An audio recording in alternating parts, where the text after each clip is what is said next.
if anybody on my team sees that Teams pop up for anyone in there, please try to let someone know. If you need to pop out for a second, go to Teams. Obviously, that's totally fine. But I'm going to go ahead and get started here. So welcome everybody to our August 5th Community of Practice. Got ahead of myself here. So it's going to be presented by myself, Sharon, and Aletha, of course. And for today's agenda, we're going to start with our welcome, as always. I hope everybody's doing well. Hope everybody's week is going well. A couple more days left till Friday, so that's always good. I have some SWTCIE updates for you that we're going to go through. Of course, we're going to do our customer highlight, which is going to be from AID this month.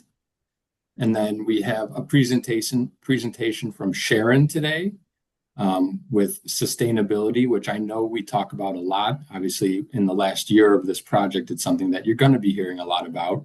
We want this work to be able to continue after SWTCIE is over. A lot of people, you all have put in a lot of effort to make these changes within your agency and the services you're providing your customers.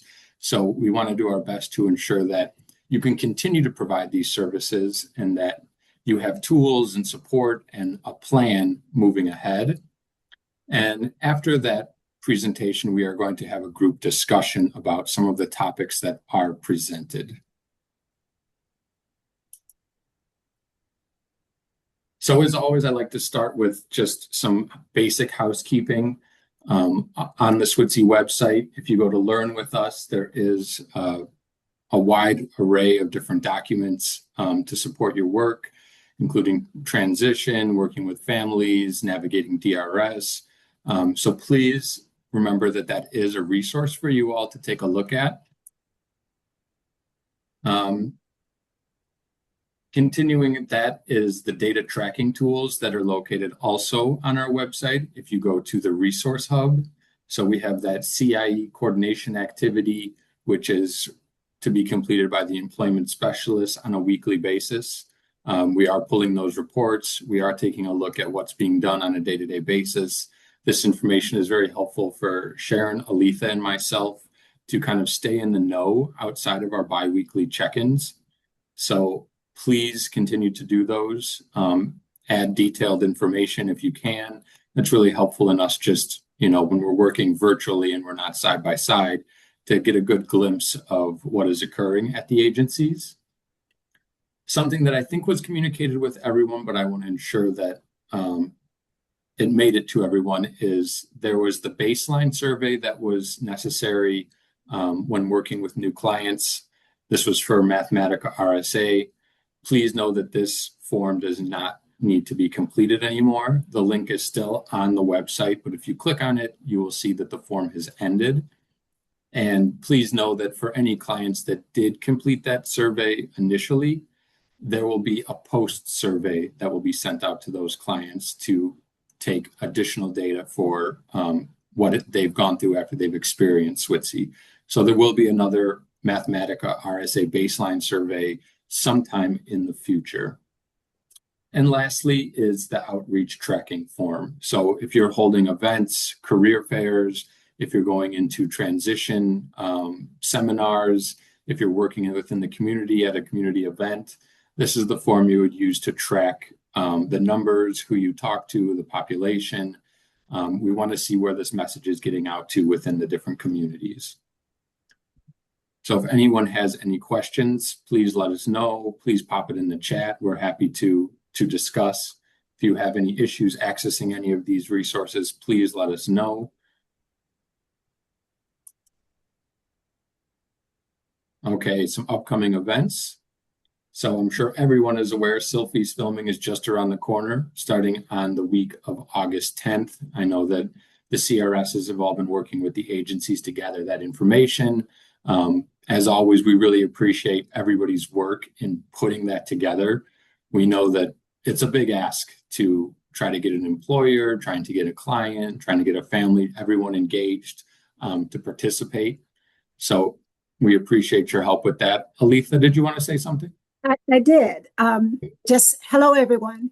Just as a reminder, or at least an update with regards to the SWTCIE Sophie's videos. As we go into the next year, we're starting with August, but also into the next year of SWTCIE, we want to broaden our audience who we're hoping to reach through these videos. So some of the sample interview questions have been changed a bit. So please take a look at those when you get those from your CRS, and so that you can note what those changes are. Again, we just want to make sure that we're broadening our audience to reach more employers, to be able to watch those videos, but also to share the message, potentially legislators as well as other CRPs. So again, broadening the audience, and we're kind of updating the questions a bit for the various interview sessions. So please take a look at those closely and share them with the individuals that are going to be interviewed before the date. Thank you. Thank you, Aletha. And just to be clear, those questions are yet to be sent out, so you should receive those by the end of the week at the latest. So just know they're not in your inbox just yet, but they will be very soon. Our next community of practice will be on September 2nd. Just one big reminder is that this is going to be on Zoom. These will always be on Zoom. I know that there is a Teams link. It sounds crazy. We have worked tirelessly to make it so there's only one link, and hopefully we can still do that. But just remember, community of practice, Zoom, always Zoom. Of course, if you make a mistake, we'll always be there to kind of usher you in the right direction. And I know a lot of people have been asking about the next round of ACRE training that is scheduled to begin on September 14th, and the registration is due by August 24th. That is on our website. If someone on my team could maybe post that link in the chat, I would really appreciate it. So you all have access to that. You got a good amount of time. Kyle, I put in the chat that if they go to the SWTCIE website under the Learn With Us tab, it's the very first link. Okay, perfect. Kyle, this is Jen, can I just add as a reminder, it is a 12-week course. It is not self-paced. A lot of folks sign up for this course thinking, oh, I'll do it whenever it's convenient. That is not how this course works. You have 6 modules that come out every 2 weeks, and you must complete the work for each module within that 2-week period before moving on to the next module. So, we fall into a trap of, well, somebody hasn't completed the first module that they think, oh, well, I'll just catch up. It is a 40-hour course, and it is intense. And so once you get behind, it is very difficult to catch up. So I just wanted to clarify that for anyone who has not experienced it. Thank you for that, Jen. Yeah, it is. This is something that, you will have to commit some time to. Please know that it is available to others within your agency, DRS folks as well. You can spread the word about this if you think that someone else would benefit from going through this ACRE training.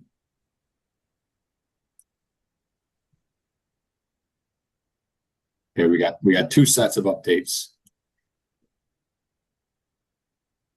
So the big event that's coming up that hopefully you all received the registration for. If not, please reach out to your CRS or someone on the SWTCIE team, and we can ensure that you get the registration link. So for our annual meeting this year, we're doing something a little different.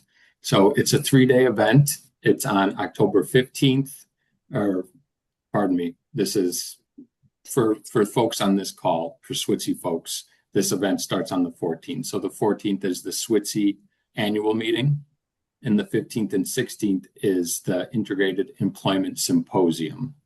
So we're trying to get the word out to more people, right? We want to focus on SWTCIE for the first day. The second day, we want to focus on SWTCIE, and we are going to be inviting other CRPs, legislators, businesses. We're trying to open this up to, everybody in the community that holds a stake in this type of work.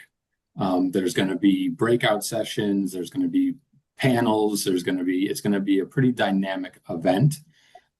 So please, if you haven't registered, look for that email, reach out to your CRS, and get registered for that event.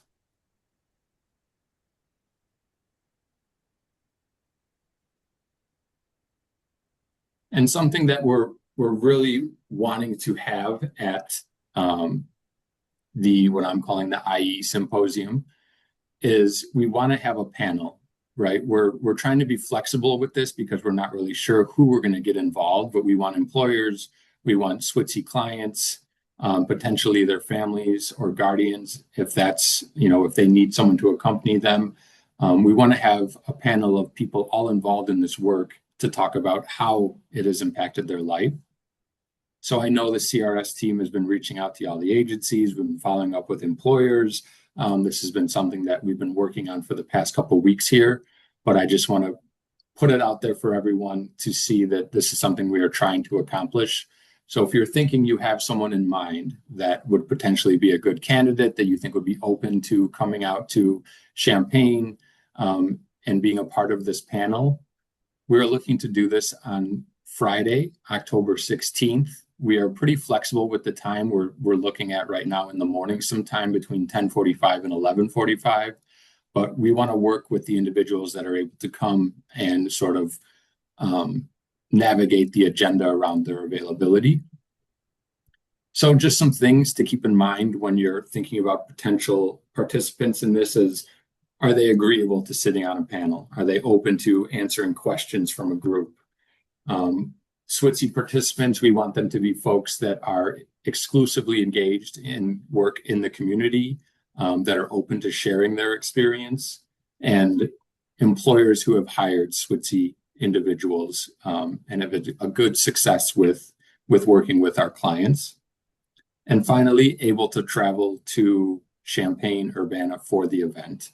And just so you know, for these participants, the hotel would be paid for by the university, and we would work with them to ensure that they are reimbursed for their travel costs. So we're not expecting them to pay for a hotel room. We are going to do, there's going to be some reimbursement that goes along with the folks that are willing to participate in this. Does anybody have questions, or my team, do you have anything you want to add about this ask?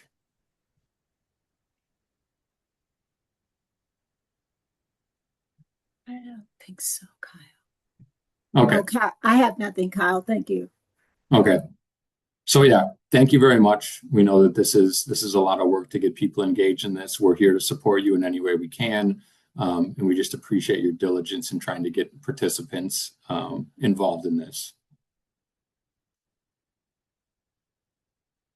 Okay, for benefits planning, I know there was an email sent out from Sandy. Hopefully everyone received it. This was on July 20th. I just put that date in there in case anybody wanted to look through their email to make sure that they're referring to the right email. It's the same referral form that was in the past, but now it's just fillable, meaning you can type in all the information. You don't have to print it out, or when you do try to type it in, it doesn't change the kind of the layout of the document. So that has been sent out. This is the referral that you will use moving forward. The other two are the same, the consent and the SS28.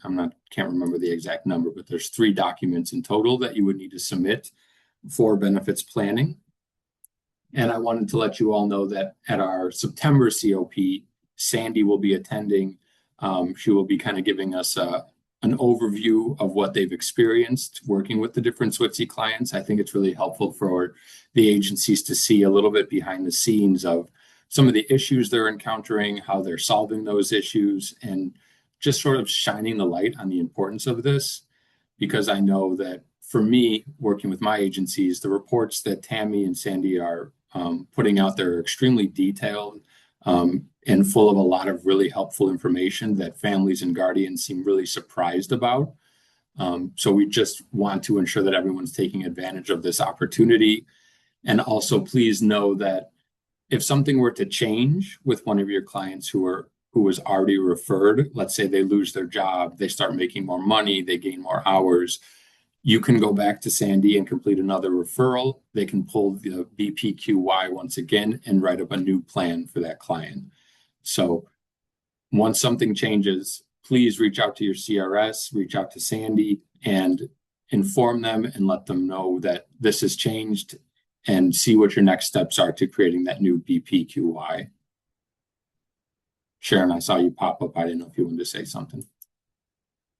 No? Okay. And then lastly, another ask. Some of you are probably aware there's a SWTCIE Advisory Council, which is led by myself and Aletha. And what we're trying to do with this is we're gathering information about what has been going on with SWTCIE, the numbers, the things that have been really positive, some of the challenges, and we're working with some inside stakeholders, meaning folks that are from agencies, from DRS, and we're also working with people that are sort of outside the realm of SWTCIE, people that work for advocacy groups, other 14C agencies, other CRPs. The goal of this is to gather enough information to create somewhat of an action plan, because once SWTCIE ends, that doesn't mean that this work ends for us at the Institute. This is something that we're going to continue to move through, working through dignity and pay and the different grants that we have to continue to support your agency and other 14Cs in transitioning away from sub-minimum wage work.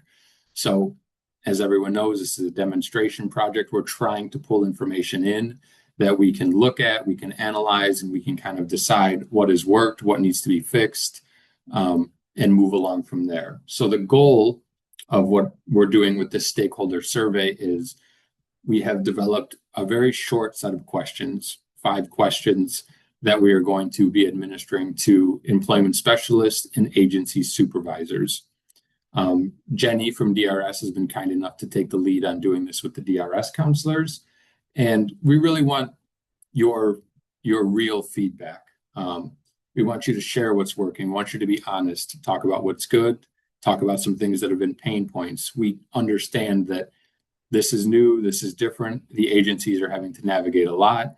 So there are going to be some pain points, and we want to know how you worked through those or what you think would work better in navigating this same work in the future.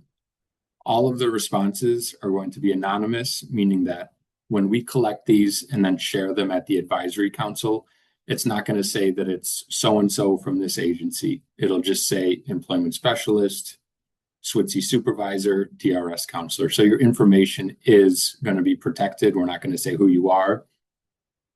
So please know that you can be as open as you want to, share as much information as you would like. And then some of the discussion topics here, the changes you've seen within the agency, successes and challenges, of course, additional supports that you think would be helpful in navigating this work, and then ideas for strengthening collaboration and sustainability. So your CRS is going to be reaching out to schedule those. And please know that we are going to be using AI to make a summary of those, reviewing those, the summaries, and kind of combining them into one document that then can be reviewed by the advisory council team. Any questions about the benefits referral or the stakeholder survey?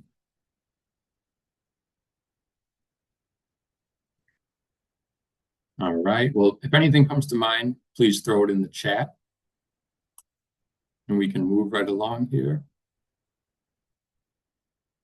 All right, so now on to our SWTCIE customer highlight. This month, we are going to highlight a client from AID, and this client's employment specialist is Eva. So Eva, are you on the call? If you want to unmute. Yes, I'm here. Can you There we hear? go. We can hear you. I'll Just How's I'll your just- day going? text me. Sorry about that. That's fine. How are you? I'm okay. I'm doing well. Thank you.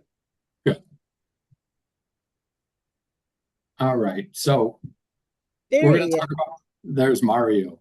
So Mario has a really interesting story that we will get into in the next couple of slides here, but just a basic overview. We have Mario. He's been with SWTCIE for maybe a year and a half, 2 years at this point. And he's been working with Eva. His current employer is McDonald's, and he's a store associate, and his hours are 11 to 4, Tuesday, Thursday, and Friday. And lucky for Mario, he has transportation provided by his family. So his family takes him to and from his job. And from here, I just want to go into sort of more or less an interview with Eva about some of the work she's done with Mario to get him to this point.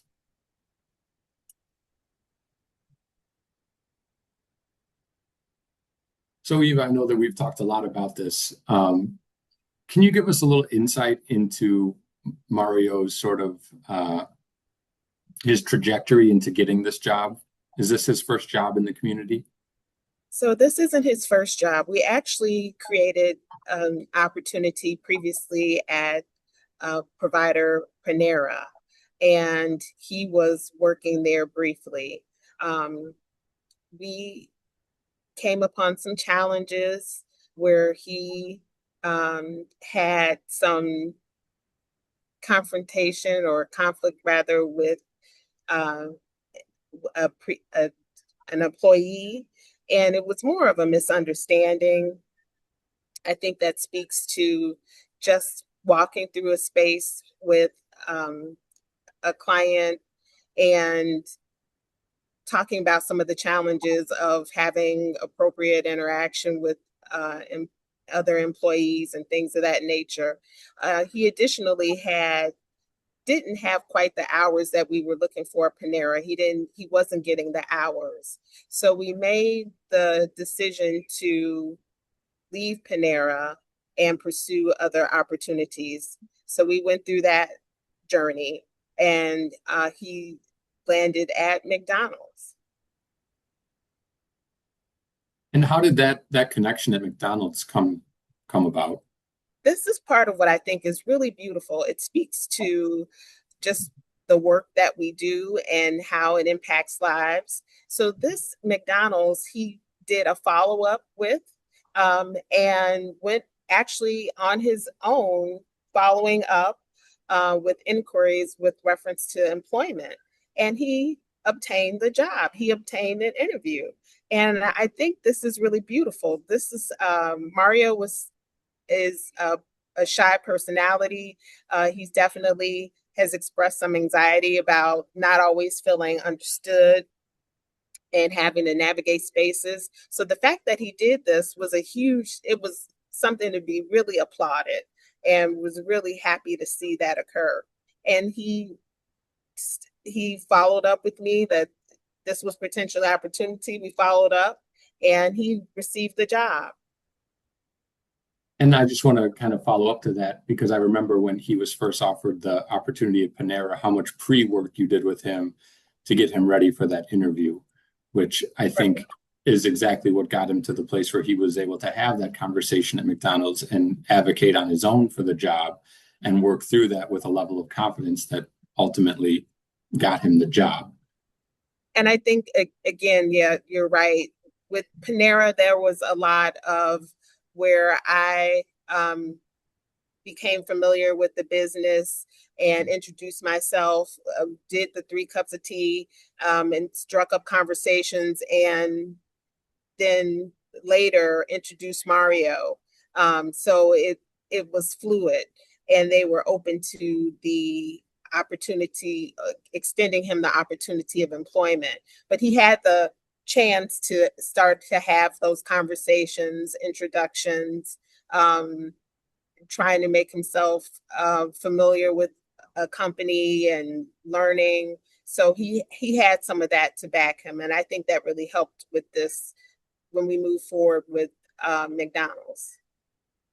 I think it's great. It reminds me of our ripple effect activity, where you provided him the services that led to him gaining these skills, and he took those skills and he maneuvered through something different with them, and he felt more confident because of that initial support you provided him. And I know that from our discussions, McDonald's has been extremely supportive in working with Mario. Can you talk a little bit about what it's been like for Mario to work with that manager and at that particular McDonald's? This manager has really been exceptional. Mario requires extended time, and I really do mean that literally. He needs extended time and explanation and demonstration of going into computers and doing tasks there. And this employer has just really bent over backwards to make things just accessible and helpful for Mario to understand. He's taken, albeit he's taken some time to learn different tasks, he's been able to do that and do it successfully. Love to hear it. It sounds like it's a very safe environment when you have a manager that is so aware and willing to help someone and work through maybe some of the areas where they need a little extra coaching. Yes, definitely. And I guess while we're looking at pictures here, can you, before we jump into these questions, can you just give us a little overview of what his tasks look like day to day at McDonald's? So he primarily, his first task of the day is always working on fries. He does fries. And then he's a food runner. So he will run food when they deliver it to customers in the lobby, and also food running to vehicles. And he really talks about enjoying this part of his day, that he gets to interact with customers. And that's really fun to hear. This also lends to his whole idea of being more in the community, having those interactions in the community, and getting to interact with different individuals. And how have you supported Mario in this journey? What kind of things have come up as he's gotten this job that you've had to support with? Well, because we've had some previous challenges with interaction with other people because of just being shy or fearful of different things like bullying and things like that, we've had to have regular conversations about what interaction looks like, appropriate interaction, what not to be fearful of. Also supporting him in spaces where he needs to help with assistance with computer work and things of that nature, and encouraging him to ask the employer, ask the manager when he has challenges, and not be fearful of that space. That's something that he struggles with because he doesn't want to mess up, and he wants to do well. So those are part of the tasks that we work on. And I recall you telling me, which I thought was very interesting, that he will come to you and ask if things are appropriate. He will check with you about his interactions. He seems very focused on making sure he's interacting well. And I think that's really great that it's been planted in his head to sort of maybe take a step back and ensure that, he's having appropriate interactions with his coworkers and the clients or the customers that he's serving. So I think it's really nice that he's become aware of these things and a little more sensitive and trying to learn and asking you for help instead of you just telling him that he needs to change something. He's open to the conversation and starting it on his own. And what we try to do here, and I've had a lot of support with management. I'm really happy about that. We want to be part of not just of doiling tasks or this is what you should do, but creating safe spaces for clients. And that has been paramount. And that's opened up the door for us to have the interaction that we do, and allowing him to feel comfortable and safe and approaching us with whatever's happening to go on. And finally, what kind of changes have you seen in Mario? Or I know you also spoke with his manager and him about his experience and his family. If you could just give us maybe a bit of a summary of, some of the things that have improved in Mario's life because of this position he has. Well, his family talks about him being much more outgoing now, that he's more open to have conversations and interact in the community just because he's proud that he works. He feels like he is vested in something and that he's contributing to something. And so he will talk about his job, talk about interacting with peers at work. He'll talk about how he struggled, where we went through a patch where you're looking for creating these different opportunities with employers, and not necessarily all of them went through, but landing this job, and how grateful he is for that. His employers talk about him being an asset to the team. And one of the managers mentioned how this was the first time that they have interacted with an organization such as ours, and appreciated what we're trying to do, and had some hesitancy about what that could potentially look like, or some of the challenges, but how beneficial it's been, and what an asset he's been to the team. So that's been wonderful to hear. It's all really great. And something I want to sort of highlight is, because I've seen this happen a few times, and I'm sure that all of the agencies have had this experience, where Eva, you put in so much work at Panera, getting him prepared, making that connection, trying to make sure that everything worked out on the job, and he just wasn't getting hours, and it didn't work out, and you kind of had to start at square one again. And Mario was able to assist with that because of, what he had gone through at Panera, but you continued to just, put your boots back on and went out there and support him in this new endeavor. And this seems like a better match for him. And it definitely is. I think that's it's really wonderful. The first time around is not always going to be the perfect job, as we know. And sometimes it's probably very difficult when you've put a lot of work into making that happen. Eva, did you have any last thoughts you wanted to share? I just think this is really, the program just speaks to the testament of getting in the trenches and supporting. We talked with his family about how different this may have looked if he hadn't had these supports, someone that was there encouraging him, supporting him, and showing him. And it's truly made the difference. So I just think this speaks to this program and what we're all trying to do. And I feel like it's inspiring. It keeps, when you have these type of successes, it keeps you going on for the next one. Like, okay, we're moving in the right direction with this. Let me, keep up the pace with something else as well. Yeah, I'm sure it's really helpful. It builds momentum, right? You want more of that feeling. It's very rewarding to see Mario being successful and happy. So really great work, Eva. Does anybody have any questions for Eva?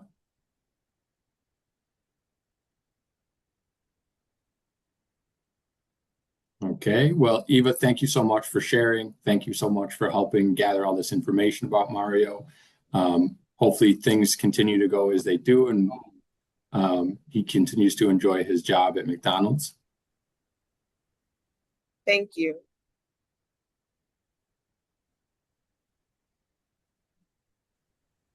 Okay, working good on time here. I'm going to hand it over to Sharon, who's put together what I find to be really insightful presentation regarding sustainability, something that we talk about a lot, that we have talked about a lot in our recent events. So Sharon? Thanks, Kyle. Good afternoon, everybody. So we feel like the theme for this final year of our SWTCIE project should really look at sustainability. It's like our buzzword around the Institute and stuff and then trying to support the agencies and get them set up for, what might they need in the future once the SWTCIE grant is done. And not that we're going anywhere, and not that you couldn't still reach out, but it'll look different because we won't be in the formal trenches the way we are right now. So anyway, so I thought we'd just kind of visit the concept of sustainability. Next slide. All right, so sustainability and transitioning from subminimum wage to community integrated employment is really kind of a shift in the identity of your agency, as well as the mindset of you as far as employment specialists and direct supporters of the customers, but also your administration as well. And this can mean, restructuring the organizational culture, the finances, and then obviously the service delivery model. So then what happens is instead of an employer thinking like they're managing production lines, the agency kind of has to pivot to become more of a community talent and support provider. So, having jobs or having programs for people, to learn about jobs and to get those employability skills and things like that. And also funding.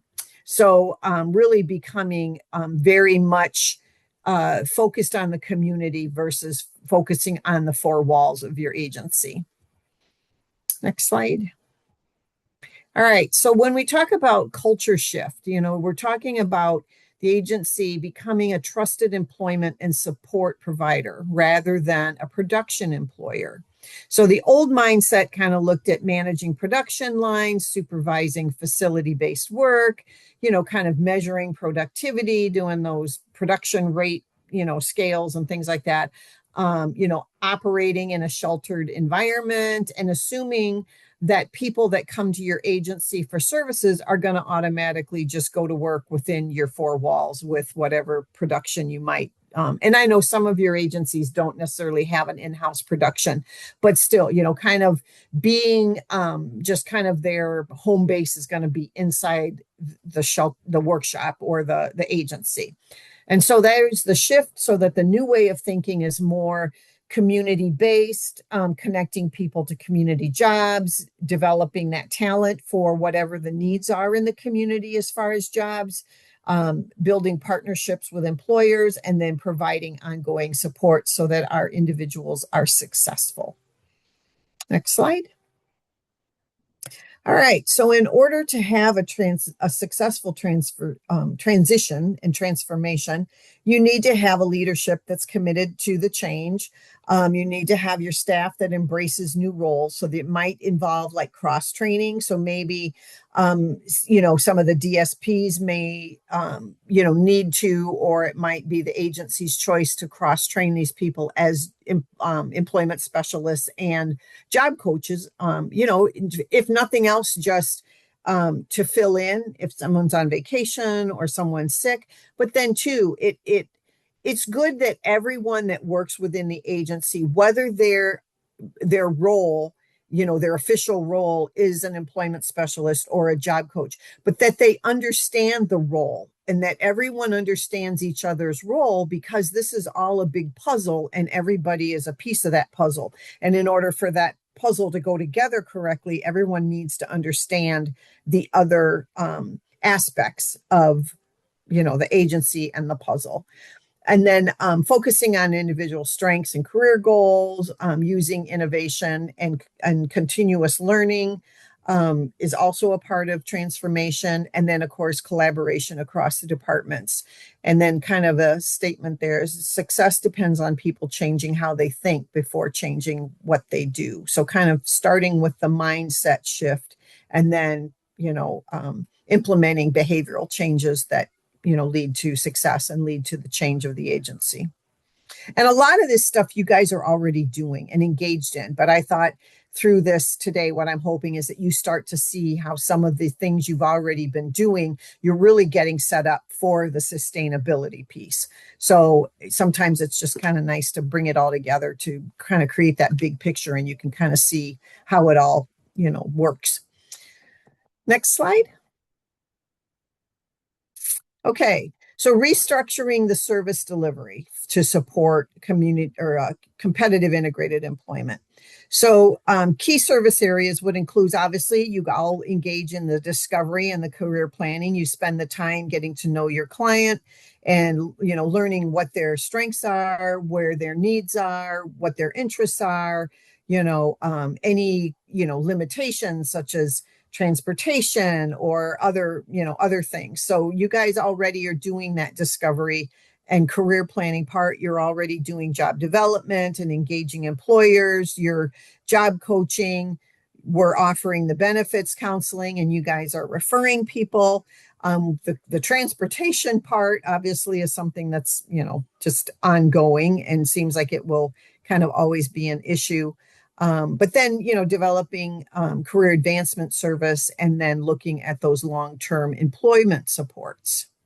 So what can you do once, like a case is closed with DRS and you run into a problem. Where is help? What can you do in order to get that person back on track? Next slide. Okay, and then some of this is more for administrators, but it's good for, like I said, it's good for everybody to understand everything from A to Z. So building a strong funding model so there can be diversity in revenue through, your Medicaid waivers and services, vocational rehabilitation partnerships such as with DRS and being, having the revenue stream through DRS that comes with billing and doing the delivery of services.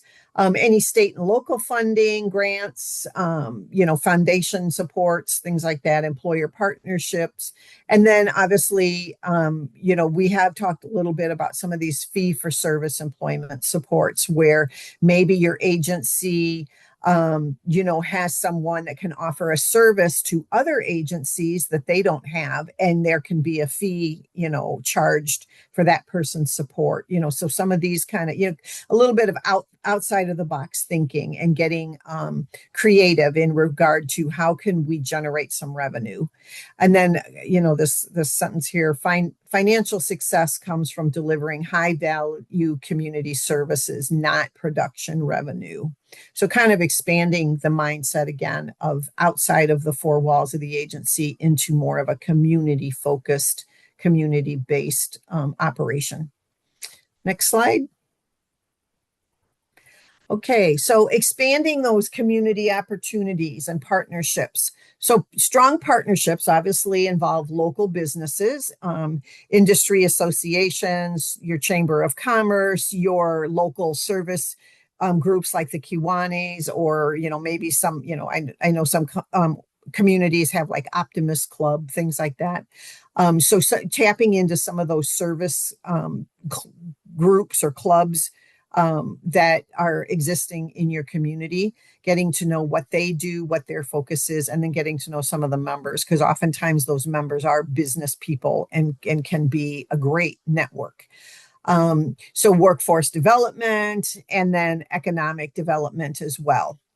So how this benefits the employers is obviously they get access to a motivated talent. Our customers, they want to work, they want to be involved in their community. So, let's tap into that talent.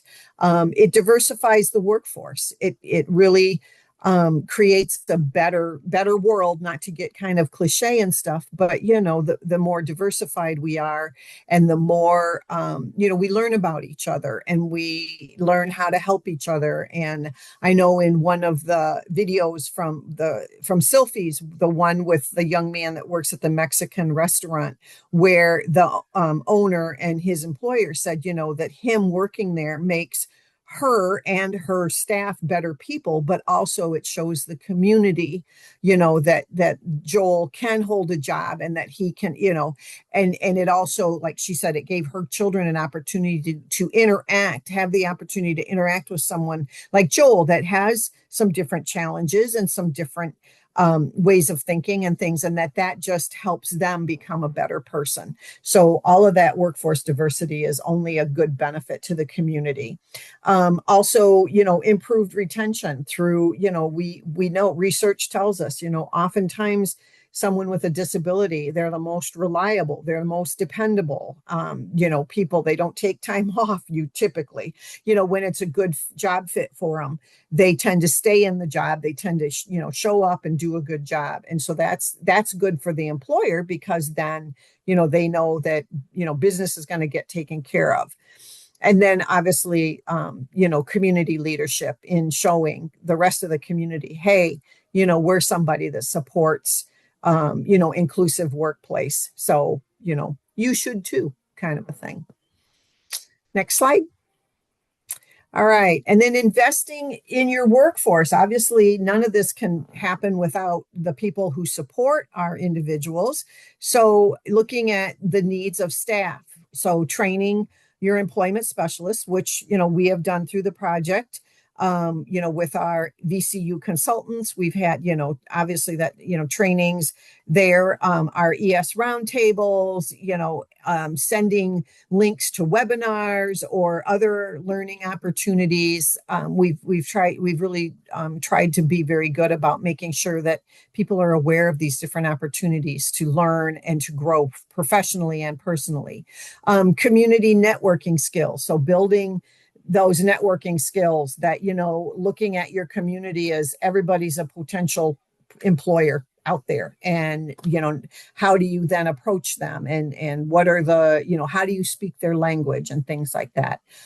Job development techniques, we learned some of that through Acre training. We've also learned some of it from our partners at VCU, as well as some of our staff that have had the opportunity to do some job development. So, all of this sharing and collective knowledge and collective experiences is only a good investment in our workforce.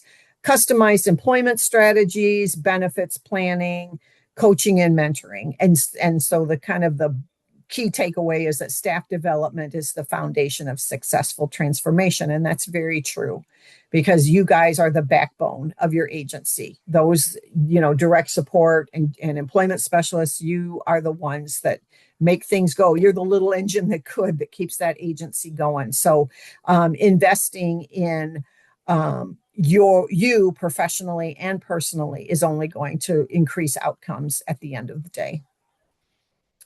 Next slide.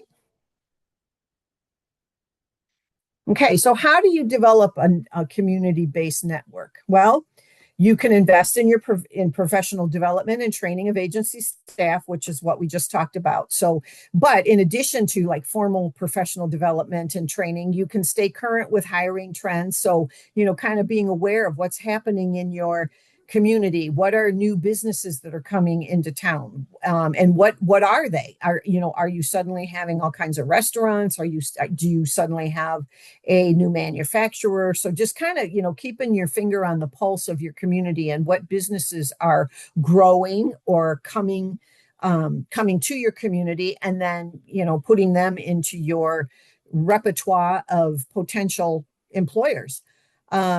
Staying current with relevant legislation and changes in legislation, like for instance, with dignity and pay, keeping an eye and an ear on any developments, during this transition phase of dignity and pay being implemented, or any other legislation that has to deal with the people with disabilities population. And then obviously we want to stay current with research and best practices, because that's, they often guide what we do, is learning what are the best practices, what is research support as far as those best practices and strategies go. And then, honing your networking skills, job development skills, and customized employment strategies. And I really cannot emphasize enough the networking. And I know you guys are building your networks and you guys are good at it, but everybody, like I said, everybody is a potential employer, or they know someone, or, so having a strong and broad network is only going to be advantageous to your success as an employment specialist, but more importantly, to the success of the people that you're supporting. So then kind of moving on from that, so cross-training and educating, other direct support professionals, and then like our group home staff and stuff. Again, like I said, it's important that everybody from the agency, whether it's, people that are working within like the workshop or the agency of day programming, but also your group home staff, that they know what are the goals for, the agency, for the individuals, and then what role can they play in making sure that, everything fits together for that individual. And it's not a bad idea for some of the group home staff to learn how to job coach, then they understand the role that you, or if somebody's specifically a job coach, what is their job? The knowledge is power. So the more you know, and the more you understand the role of each other and how each role fits into the puzzle, the better off you're going to be. So everyone should know and understand the intention and the process. Practicing good match protocols, through the discovery process, which you guys are already doing. Embedding vocational topics and activities into day programming and community outings, which I know this is kind of something that agencies are looking at with the dignity and pay, and how do they, because it's kind of been, at least a conversation I had with one of the administrators of one of my agencies, was that it seems like their vocational program and their day programming kind of operates in silos. So they're like two separate things, but truly they could blend them. And so that, part of their day programming could be embedding vocational topics, or when they go into the community, they could, have some kind of vocational related activity during the outing, so that it's not a vocational or day programming. It's kind of like, it's blended, and it really represents a more rounded life, because we all have, we have our jobs, we have our fun stuff we like to do, we have our family and stuff. It's not like we have compartmentalized lives where, we only do this. It all has to kind of fit together and blend in order for us to have a real true quality of life and a well-rounded life. And then, maintaining and or strengthening the interagency collaboration with DRS and your vocational counselors. That's super important, obviously, not just for your customer, but, obviously DRS is a form of revenue. So next slide. I think you went to go back one, Kyle. Oh, there, nope. Oh, I guess not. I thought I saw another one in there. Sorry. Okay. So then how do we measure success with this new mindset and this new, way of thinking? So what we're going to shift from, measuring production output, hours worked in a facility, manufacturing efficiency, into we're going to measure community employment placements, competitive wages earned. How long does the person retain their job? Obviously, working in a sheltered workshop, I don't know that anybody can really be fired. I'm sure that, their hours could be decreased maybe, or things like that. But, it's not the same. Career advancement, being able to get a promotion or move to a different department or something, like that, where it's not just the same activity day after day after day. You can measure with employer satisfaction. How satisfied is the employer with the employee and the job that they're doing? And what's the communication like in regard to where maybe some extra work needs to be done to better the skills of the employee, or finding, okay, they've been doing this for a while. Can we see if there's another task that they could take on that would kind of help to build their repertoire of skills and their skill set? Okay. And then obviously going back to the individual, what is their level of satisfaction with their job and the quality of life that, and how they see their life to be. And I guess I should probably stop here a second and say, does anybody have any questions or anything? I think I'm kind of moving quickly through this. Is there anybody that has any questions at this point? Or any comments? Nope. Okay. Next slide. Okay. And so obviously at the end of the day, successful transition and transformation creates a lasting impact. So you have greater community inclusion for the individuals that we support. There's opportunities for higher earnings for the individuals. Their wages can be reflected in that, success. Obviously more opportunities. It's not, you have a choice of A or B at the agency and in the workshop. You have, whatever opportunities are available in your community. Those are the opportunities that are potentially available to the individual. You develop strong employer relationships. You find sustainable funding. And then you have an organization that's positioned for the future, and and the way that society is becoming much more diverse and inclusive and aware of some of these social topics and constructs. Next slide. Okay, so I'm hoping kind of the key takeaways from this little chat today, my little TED talk here, is that organizational culture must shift, from being an employer within an agency to a community support provider. That financial sustainability depends on, diversified funding and high quality employment services. So being kind of creative with your funding, finding funds out there that, maybe you haven't gone after before, looking into new ways of finding or developing your employment services so that will reflect in funding coming in. Your service delivery obviously should be individualized and person-centered, which is something that we've emphasized through the SWTCIE program.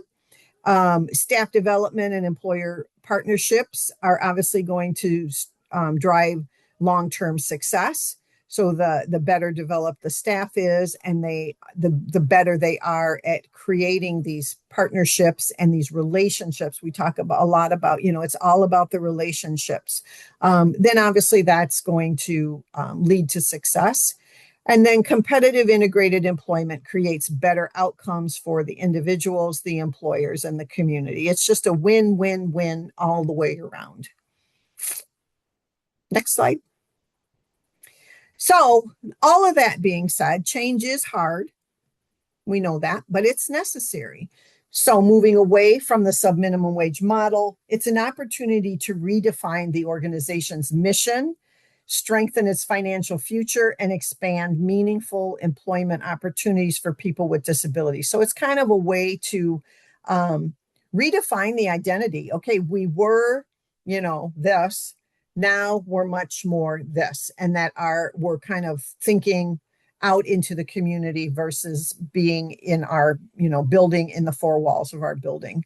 By embracing and implementing community-focused, person-centered approach, agencies can build a sustainable system that supports individuals in achieving competitive integrated employment and long-term career success. And we've shown through the SWTCIE project and the work that you guys have done so successfully that it can be done.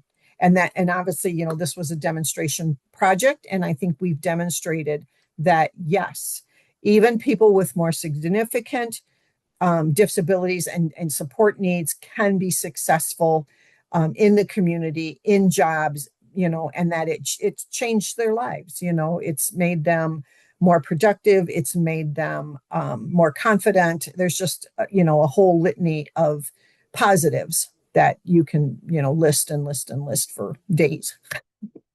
Next slide. All right. So now we're going to kind of have a group discussion.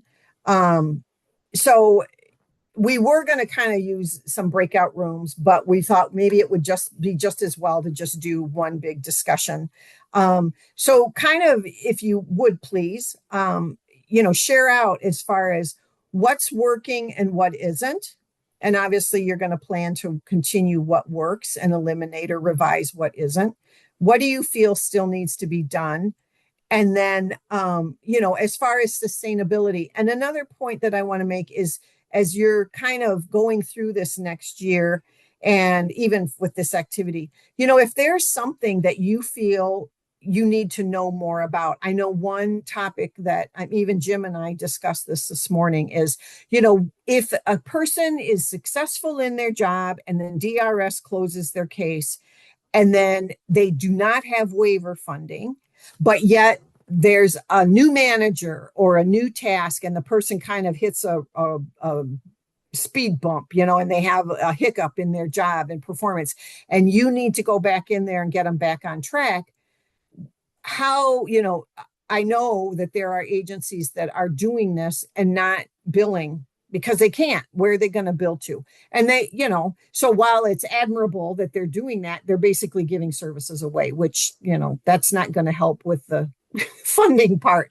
So, so if there's something like that where you're like, hey, who can we contact, or this is the situation we're having, please bring those ideas or those concerns to the team, because those are things that we want to make sure, like I said, our goal is to make sure that you all feel very solid in not only what you've already learned and things, but that you know where to go or who to reach out to, or you have the answers for any possible, scenario that may come up at the end of the day.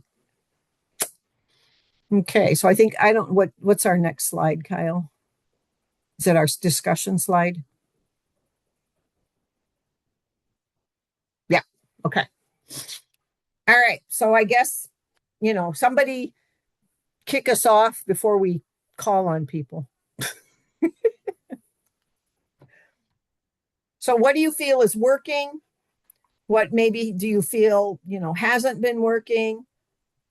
It's, as far as sustainability practices within your agency, and then, maybe what do you still need to put into place? Just let's have a discussion. Sharon, this is Alita. I just wondered if we could ask the speaker if they could turn on their camera when they share. Sure. It would just be Yeah. great to be able to see you when you're talking with us, if at all possible. Yeah. And then obviously maybe identify what agency Yes. you're from if you feel comfortable doing that. And I just want to say, of course, you don't have to answer every question. If you just No. your general thoughts about sustainability, what you think you have learned that can continue to be implemented when SWTCIE is over, and then some things that you've identified that have been challenges.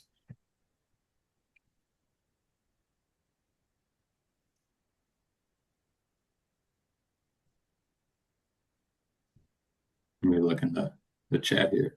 I'll go ahead and go. Nobody else is going to go. Okay. Yeah, I would say at our agency, some things that are working. We've started different classes, for our DD clients that are in the 14C. We have a couple different ones right now. One's based on teaching like soft skills and things like that you would need for work. A lot of them, it's the first time that they're hearing it. So it's been a really, a good experience. Eva, who shared her client story earlier, is part of that group as well.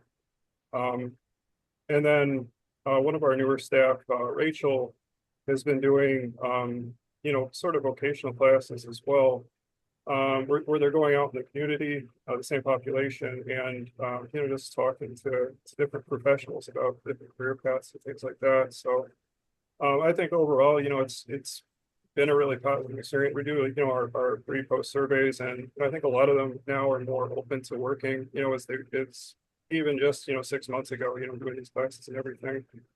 And then, I guess, it's been, I guess something that still needs to be done is just, I'd say, figuring out a game plan for like some of those folks that are interested, because, another thing as part of this project too, is that we were awarded, a customized contract. And, it's been a little difficult to try to utilize it over the past fiscal year. But, I think just internally, just figuring out a way to capture and refer more of our internal clients is going to be critical in the next year. Good. Thank you. Yeah. And as far as the customized employment, if you have questions as far as, strategies or things like that, certainly that's something that the team can help with if you're struggling with, how do we execute that customized employment, because that can be, it can be kind of confusing and tricky. But thank you for sharing, Tom. I appreciate that. Tom, anybody else, please? Yep. Sorry. A follow-up. I'm sorry. Tom, could you maybe highlight what's been difficult about the customized contract? Yeah. Thanks, Kyle. Yeah, good point. Well, I think that, the way our other contracts operate is that we receive a lot of referrals, right, through DRS, so SEP and milestone clients. And then, in the same way, we don't really receive as many customized referrals. And it's not that, we don't have individuals in our agency that would qualify, to be on a customized contract in our 14C, but rather, I guess it's just trying to drum up the interest in employment, internally. I guess it's been a challenge, Yeah. Yeah, that makes sense. And it sounds like you are putting some things in place to try to build that capacity for some of those clients by slowly introducing some of the skills to show them that they are potential candidates for jobs in the community. And I just wanted to mention, go ahead, Jim. Yeah, I'm sorry. This is Jim. I wanted to just interject there, and I'm wondering, we've worked with our VCU consultants, obviously, throughout the life of the project on strategies of customized employment and placement and working with employers and all of those. So I'm wondering if there is not something that we could work with our agencies on in some strategies in working with those individuals who are in the 14C and speaking to them about benefits of employment. If there are some specific strategies that are useful or helpful. We don't have to expound on that today, but maybe that's just something that an area that we could work with some of our agencies on. And then secondly, we talk about sustainability and some contract utilizations. I'm wondering if a couple of our DRS brothers and sisters couldn't speak a little bit about, and I know that this is a topic that's been brought up before, but it never hurts to revisit these things. When we talk about sustainability and post-contract support, how job retention services and the continued support option in SEP and customized employment works. If somebody would be gracious enough to speak on that a little bit.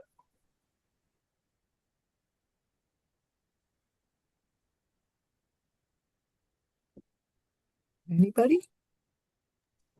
I know we've got some DRS folks on, so. Because I know this has been something that's been brought up. Yeah, go ahead.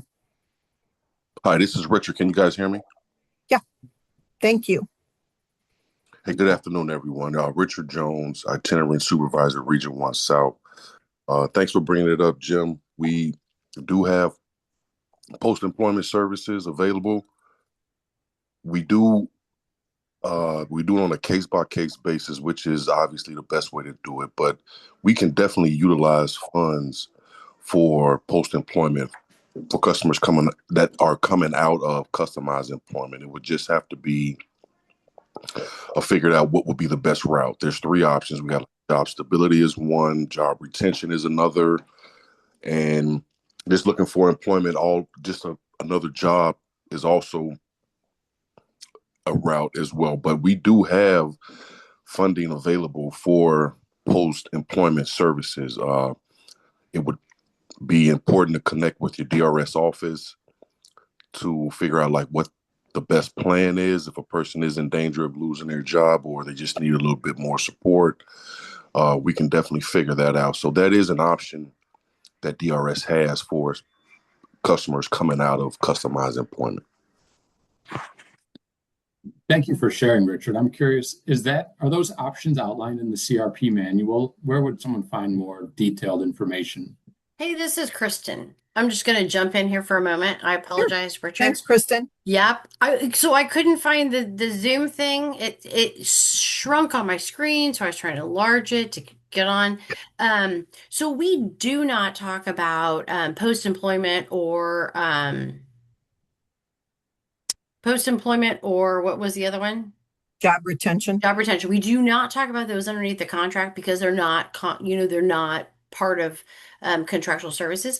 We do talk about continued support option, and that's available for the remainder of the time after phases have been completed for cases that remain open. Right. And in compliance, right? So the IPE has to be continued, staffings have to be continued, but that's an hourly rate. So continued support option is yes underneath the CRP manual, and so I want to kind of make that distinction that those, if they're supported employment or customized employment, And there's that up to that 24-month time remaining after phases. Please use continued support option because that is available for those customers specifically. Right. So I guess more specifically, what's been asked of me is, okay, so you have a customer who the case is closed. They've been sustainable. They've done the 90 days, whatever and I don't work for DRS, so I don't, but they've met all the criteria. It's a successful closure. Now, 2 months down the road, there's a new manager and this person does not have waiver funding, so they can't look to DDD. So now there's a new manager and this person starts to struggle, and whomever reaches out to the agency and says, hey, we need help. That job coach, they're going in and job coaching and getting that person back on track for free, because it's, from what I'm told, they have no information in regard to providing support that can be billed anywhere. That was something that was brought to me was, did I know? And of course I don't, but that's something I've been trying to find out, from, DRS or whomever, but seems to be more of a concern for those people that don't have waiver funding. Then where do they go? Because they don't, they can't look to Casey Burke for anything, and then they're closed. So does DRS have anything that would be helpful at that point? Does that make sense? It does. So this is Kristen again. Thank you. Yes, of course. So so that absolutely would be Richard's area. So because you would then refer back to the DRS office, right? Okay. And so Richard, I do not want to speak out of turn on that one, because I know that then it's absolutely case by case basis. Right. And I see, Jim put, why can't a case be open for post-employment services? He put that in the chat. So I don't know if, Richard, if you can address that or what. Yeah, this is Richard. That was exactly what I was referring to. If Okay. that's the case, if there's no more funding available, the DRS does have those post-employment services. Job coaching was the other one that I couldn't think of at the time. Job retention is another one, and then job stability is also another service that we can provide post, like after closure, so to speak. But again, you're right; it's on a case-by-case basis. I would definitely sit down with the counselor to let that person know what's going on and see which one best fits, because they each requires certain information and certain things to be going on within the employment for that customer in order to make sure we get the right fit for that. No, that's certainly understandable, but to best of my knowledge, it was like people weren't even aware that this was an option to just go back to the counselor. It was like, well, they're closed with DRS, so we're on our own. But that's good to know that they need to reach back out to their counselor and say, hey, this customer is having an issue, and it might just be a matter of a week or two getting them over a hump, and getting them. But anyway, okay, good stuff. Thank you. I appreciate that. Does anybody, and this kind of came to me when Tom was speaking, do any of you, I know a lot of you offer classes and things like that, but do you ever have a time when those of your customers that are working in the community, that they ever like present to their peers in the agency about their job, and because I'm thinking that might kind of stir some interest in, if they hear about some of the jobs that their fellow agency mates are doing, and if that might be something that I don't know if anybody's doing that, or if that's something that you might think about doing, is for exposure.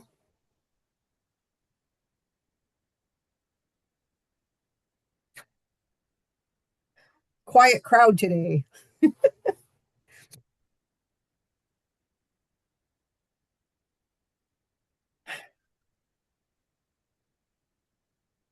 Okay. Well, Kyle, does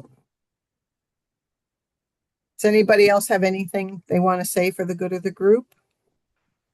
Hi, this is Richard again. I did want to chime in on your last comment about the agencies having maybe a job stability group for customers who are working, who are connected with doors, where they get together and just talk about work and how things are going. Many moons ago, when I was with another agency, we did that. We invited the customers who were employed to a monthly meeting. And during that meeting, it was open to them to speak about work, any challenges, any successes that they had. And it went really well. It actually went so well that we had other, people just, hey, what's going on in here? And just hearing about what's great success was going on in that room. So it kind of motivated them to look for employment as well. So I'm interested to hear about it because, we all know that we want to invite as many people to door services and employment and stuff like that.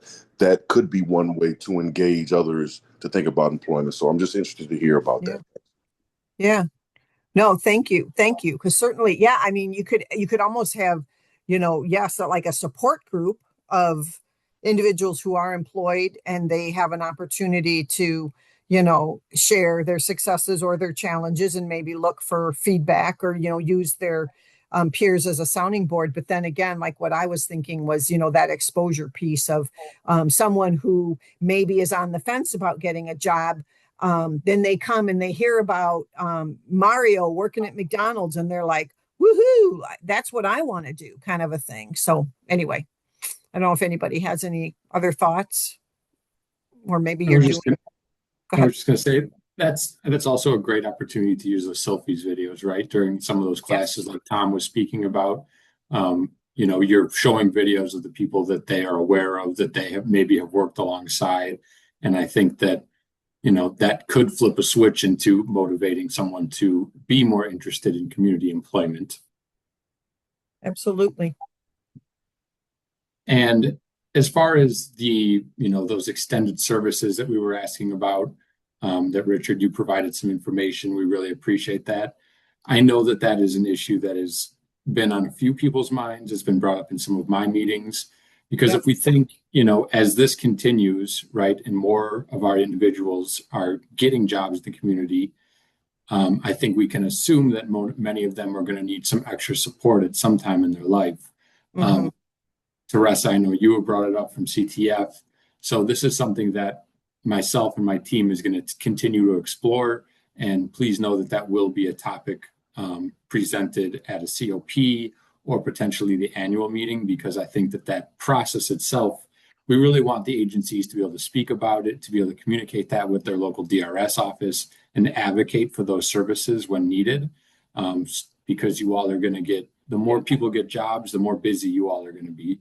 And we want to ensure that those people are supported and that you're doing that work not for free and not indefinitely. Right. Thanks, Kyle.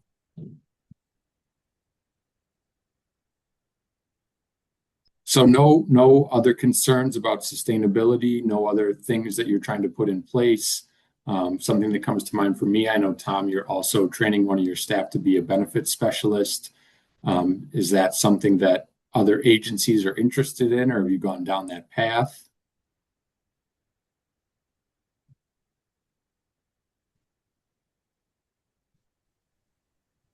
Hey, Kyle, this is Mark from CTF. So we're actually in the process of training one of our work service trainers to be a job coach in a opportunity that we have that's coming up.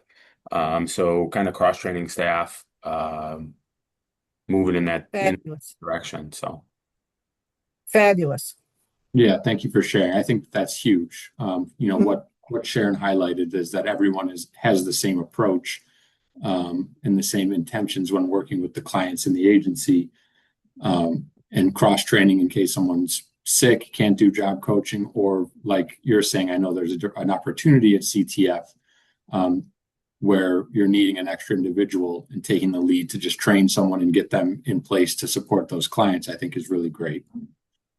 Yeah.